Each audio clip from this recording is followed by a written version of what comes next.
aunque suene extravagante, raro y espantoso. Si lo dice con soltura sonará armonioso, supercalifragilisticoespialidoso.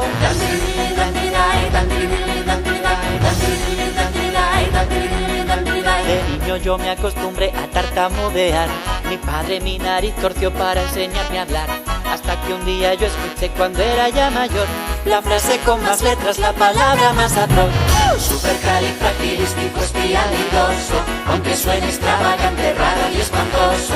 Si lo dice con soltura sonará armonioso, supercalifragilisticoespialidoso.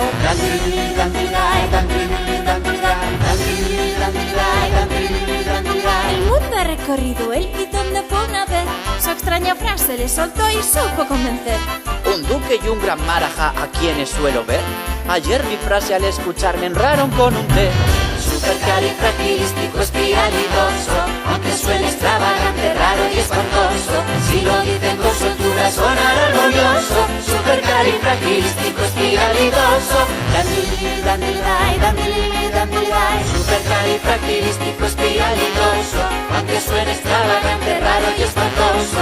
Si lo dicen con soltura sonará armonioso, supercalifragilisticoespialidoso.